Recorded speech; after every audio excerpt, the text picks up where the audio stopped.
Certified boring? It's funny because it's true. Certified emo? More like certified emotional damage after this video.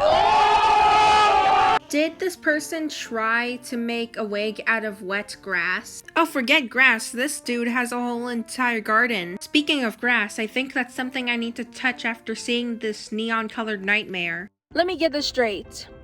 You put so much detail in the eyes, making them huge and sparkly and colorful, but you decide not to put any effort into the rest of the body. You definitely put eye in eyesore. Have you ever considered a color scheme that's not dull and boring?